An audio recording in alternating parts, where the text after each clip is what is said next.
Tahun 2025 ini, apakah waktu terbaik untuk meminang PS4 Pro atau mending PS5 sekalian? Yuk tonton video ini sampai habis, karena kali ini saya akan berbagi pengalaman menggunakan PS4 Pro firmware original setelah kurang lebih 8 bulan pemakaian. Bersama saya Gangsar, let's go!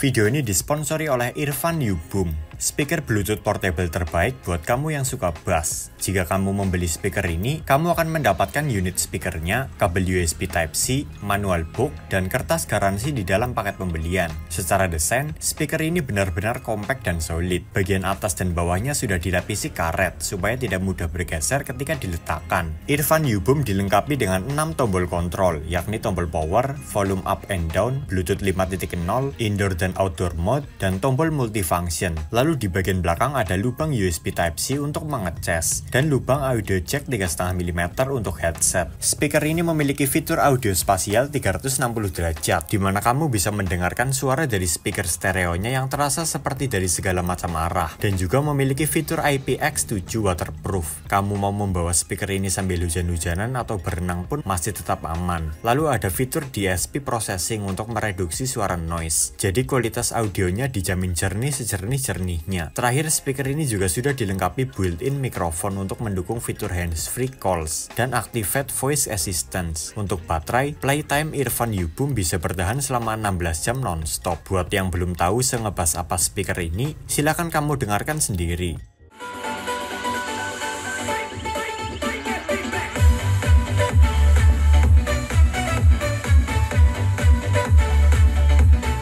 Yuk, langsung saja beli Irfan Yuboom ini. Link Shopee-nya ada di deskripsi. Mungkin kamu semua sudah lupa ya, kalau dulu saya sudah pernah membuat video unboxing dan quick review PS4 Pro termurah di pasaran. Nah, setelah 8 bulan ini saya memainkan konsol tersebut, kali ini giliran video full reviewnya. Saya akan merangkum pengalaman selama ini terhadap konsol PS4 Pro untuk disajikan kepada kamu semua yang mungkin masih bimbang di tahun 2025 ini mau ambil PS4 Pro atau PS5 sekalian aja, karena dari segi harga mirip-mirip. Akan ada banyak topik yang kita bahas, mulai dari sejarah, fisik, spesifikasi, games, performa, dan lain-lain. Oke, tanpa berlama-lama lagi, langsung saja kita masuk ke reviewnya.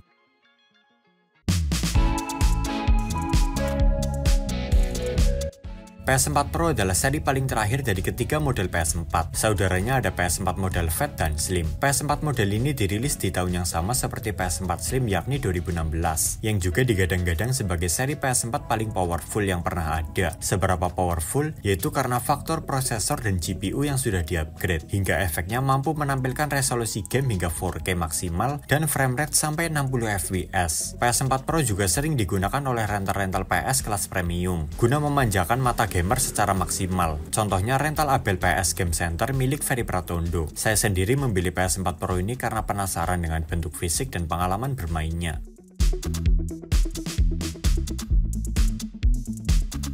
PS4 Pro memiliki 3 nomor seri, yakni seri 70, 71, dan 72. Semakin tinggi nomor seri berarti umurnya semakin muda dan membawa efisiensi teknologi yang lebih sempurna, walaupun secara spesifikasi sama saja. Lalu untuk jumlah penyimpanan harddisknya setahu saya cuma ada satu, yakni 1 TB. Kalau ada jumlah penyimpanan 500 GB atau di atas 1 TB, kemungkinan besar itu hasil modifikasi. Kemudian untuk jenis firmware ada 3, yakni original, hand, dan clone. Di sini punya saya adalah PS4 Pro firmware original.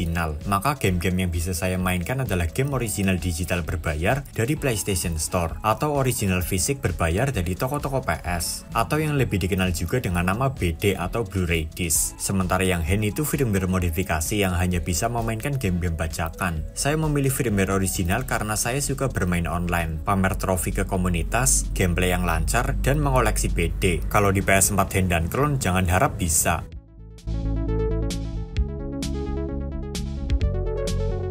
Untuk harga, PS4 Pro firmware original bisa kamu dapatkan secara second di marketplace online seperti Facebook Marketplace, Shopee, dan Tokopedia dengan harga 3 jutaan. Sudah termasuk dengan kabel-kabel dan minimal 1 stick baik ori mesin maupun ori pabrik. Tidak ada unit baru karena PS4 Pro sudah tidak diproduksi lagi. Kalau kamu beruntung banget, bisa saja dapat di angka 2,5 jutaan. Jangan berharap dapat PS4 Pro di angka 1 jutaan atau 2 juta lebih sedikit, karena itu mustahil. Saya sendiri mendapatkan PS4 ini di Facebook Marketplace marketplace dengan harga 3,5 juta dengan kelengkapan unit, kabel-kabel, 2 stick ori mesin, dan 5 BD. Nah, jika kamu bandingkan dengan PS4 Pro firmware hand, mereka dibanderol dengan harga 4-5 jutaan. Dengan harga segitu, saya akui PS4 Pro hand agak kontroversial secara kelayakan, karena sekarang PS5 Fat digital 5 jutaan juga sudah banyak yang jual.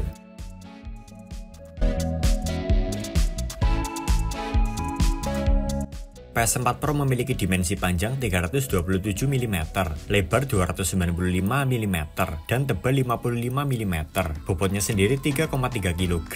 Dari atas, penampilan PS4 Pro mirip banget dengan PS4 Slim. Bedanya, jika PS4 Slim hanya memiliki 2 tingkatan, PS4 Pro ada 3, yang juga mengartikan kalau PS4 Pro adalah level tertingginya PS4. Sekarang kita lihat lebih detail sisi-sisi PS4 Pro. Di bagian depan ada tombol power, tombol eject, lubang BD-ROM, dan 2 lubang port USB. Sementara di bagian kanan, kiri, dan bawah tidak ada apa-apa. Beralih ke bagian belakang ada banyak sekali lubang port, yaitu lubang kabel power, port HDMI, port AUX, audio output optikal, ada tambahan port USB lagi, dan port LAN RJ45. Tak lupa ada lubang kipas. Dari jumlah lubang, menempatkan PS4 Pro sebagai PS4 dengan jumlah port terbanyak, yaitu 8 port. Sementara PS4 Fat hanya 7, dan PS4 Slim hanya 6. Jika disandingkan dengan PS model lainnya, PS4 Pro nampak super besar, sehingga membuat saya malas untuk memindah-mindahnya, apalagi membawanya ke rumah teman. PS4 Slim jauh lebih enak, tapi overall secara desain saya tetap suka. Kesan sangar, gahar, dan mahalnya terasa sampai ke dompet.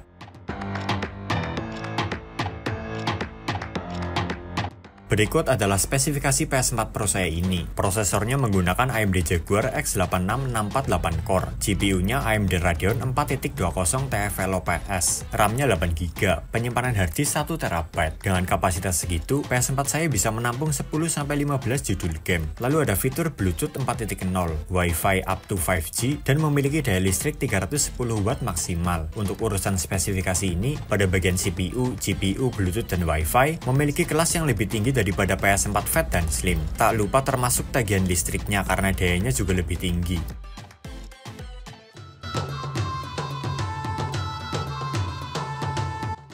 Next, ada pembahasan software dan UI. Software PS4 Pro saya ini sudah saya install ke versi terbaru, yakni di 12.50. Kalau kamu rajin bermain PS4, menahan versi software dengan harapan bisa dijual mahal karena bisa dijadikan hand, itu menyiksa. Karena kalau telat sebentar saja versi software tidak diupdate, fitur internet tidak bisa digunakan. Sony selalu memaksa kita menggunakan software terbaru supaya terhindar dari pembajakan. Tapi karena terlalu sering diupdate, sementara hardware PS4 ini sudah tergolong 2, efeknya navigasi terasa makin berat dari waktu ke waktu. Kalau di bagian menu sih aman-aman saja ya, tapi kalau sudah masuk ke PlayStation Store, parah banget nge-lag-nya. Perasaan setahun lalu nggak kayak gini deh. Nah, sedangkan untuk tampilan UI-nya, gaya flat design kaku minim lakukan masih relevan dan bisa diterima di zaman sekarang. Jadi kelihatan masih keren-keren saja. Dengan warna khas birunya, PS4 malah kayak punya ciri khas tersendiri dibanding PS3 dan PS5. Kalau kamu bosan dengan warna default biru, kamu juga bisa mengganti warna background, wallpaper, tema, hingga ikonnya di menu Themes. Tampilan Special Edition juga banyak tersedia di PlayStation Store, baik yang berbayar maupun gratisan.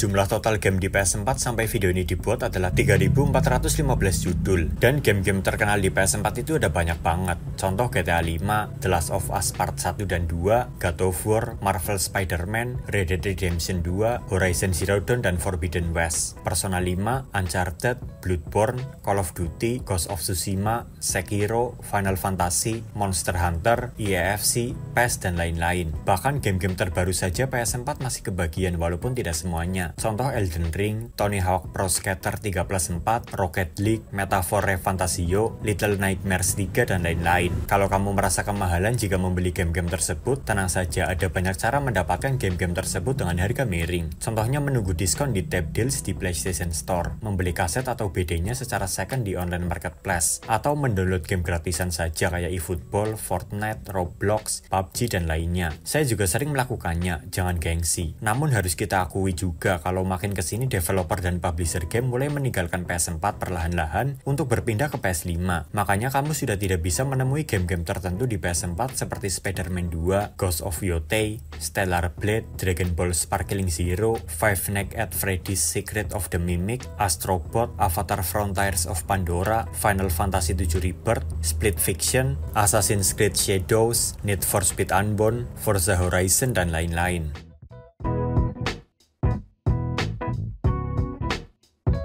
Lanjut kita ke performa. Selama ini saya bermain PS4 Pro, saya bisa memainkan game dengan resolusi Full HD 30 fps seperti GTA 5, Full HD 60 fps seperti Nioh, dan 4K 30 fps seperti Assassin's Creed The Ezio Collection dengan lancar, tanpa lag sedikit pun. Resikonya hanya di suara kipas, semakin tinggi resolusi semakin kencang. Kenapa bisa selancar itu? Padahal kalau di PC saja harus butuh spek tinggi, jawabannya karena katanya menurut banyak penelitian, resolusi konsol PS mau itu di PS4 Pro atau PS5 itu tidak benar-benar 4K, melainkan upscaling dari 2K. Kemudian untuk suhu sendiri sih menurut saya masih di batas wajar PS4, yakni di 60-an derajat. Oh ya, saya tidak menjamin PS4 Pro-mu akan selancar seperti saya jika menggunakan firmware hand ya.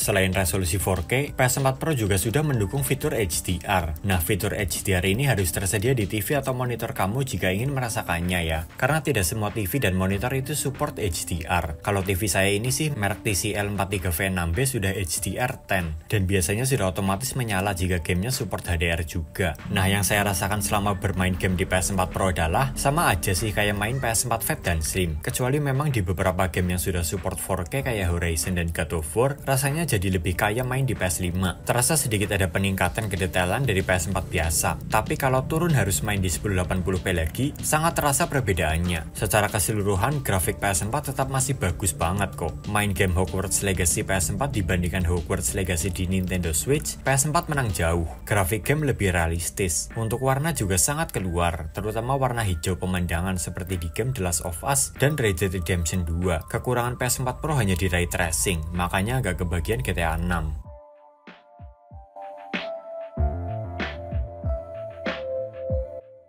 Selanjutnya ada controller. PS4 Pro bisa dihubungkan ke 3 jenis controller yang berbeda, yakni stick original mesin atau yang asli, stick yang original pabrik atau yang KW, dan controller unik seperti keyboard dan mouse, steering wheel, PlayStation VR, aksesoris PS, dan lain-lain. Namun yang paling sering dijumpai tentunya stick dengan nama resmi DualShock 4. Stick PS4 ini punya banyak kelebihan. Contohnya lampu LED yang besar, punya touchpad, punya speaker, bisa dicolokkan ke headset, sudah wireless, dan sebagainya. Dari segi genggaman, saya malah lebih suka DualShock 4 ketimbang DualSense karena klop di tangan orang Indonesia, tidak seperti DualSense yang kebesaran, dan lekukan casingnya pun tidak bikin sakit kayak DualShock 3. Dari segi baterai, stick PS4 bisa bertahan selama 2 hari di pemakaian normal, lalu untuk lama waktu ngecasnya adalah 2 jam. Saran dari saya adalah beli stick PS4 yang ori mesin saja, karena analog lebih luas, respon touchpad lebih cepat, dan tombol yang lebih empuk.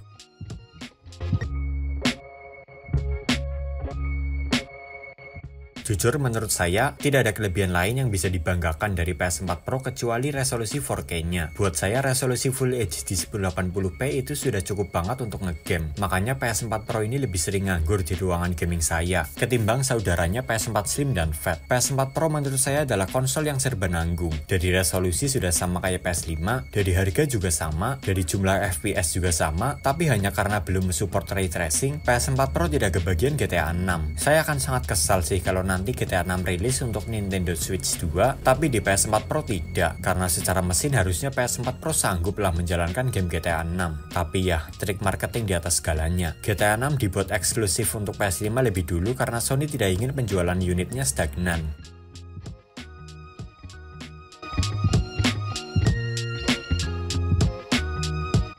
Kekurangan PS4 Pro yang paling saya rasakan ada 2. Yang pertama adalah suara kipasnya yang sangat kencang ketika memainkan game dari kaset atau BD yang tergolong berat. Contoh Uncharted dan Detroit Become Human. Setara suara kipas PS4 Fat.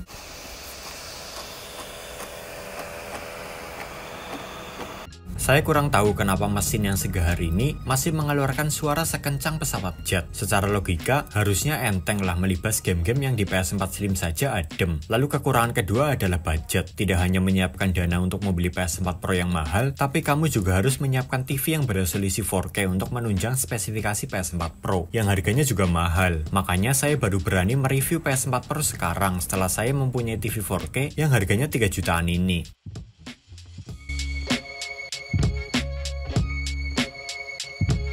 Ya, jadi seperti itulah teman-teman, video saya kali ini mengenai review PS4 Pro firmware original setelah 8 bulan pemakaian. Kalau ditanya apakah masih worth it memiliki PS4 Pro di tahun 2025 ini, saya akan jawab masih, dengan catatan kalau firmware-nya original ya, karena secara harga masih di angka 3 jutaan saja. Kalau yang hand saya tidak menyarankan, karena harganya bisa 4-5 jutaan. Padahal dengan uang segitu, harusnya kamu sudah bisa meminang PS5. Kemana-mana masih bagusan PS5 lah, walaupun firmware-nya original, tapi tetap bisa memainkan semua game PS4. Lalu sudah dan akan makin banyak lagi game-game eksklusifnya. Menurut kamu sendiri, apakah layak membeli PS4 Pro di tahun ini? Tulis pendapatmu di kolom komentar di bawah ya. Terima kasih sudah menonton video ini sampai habis. Semoga bermanfaat dan menghibur. Oh iya, tonton juga video saya lainnya, yaitu tentang tutorial caranya top up saldo PlayStation Network region Turki. Cari tahu gimana caranya, supaya kamu bisa beli game-game PS4 dan PS5 dengan harga sangat murah di akun PSN Rig Turki. Like video ini jika kamu suka, komen apabila ada pertanyaan pendapat, share apabila kamu merasa video ini bermanfaat juga untuk teman-teman kamu yang lain. Follow Instagram kami di @ria.gadget agar kamu bisa tahu aktivitas channel ini di belakang layar. Cek juga toko online kami di Shopee dengan nama Store Ria Gadget Merch, karena di sana saya akan menjual BD-BD second dengan harga murah. Dan jangan lupa juga untuk hit the subscribe button di bawah agar kamu tidak ketinggalan dengan video-video saya selanjutnya tentang PlayStation dan konsol-konsol lainnya yang akan saya upload minimal 2 kali dalam seminggu. See you next time dan bye.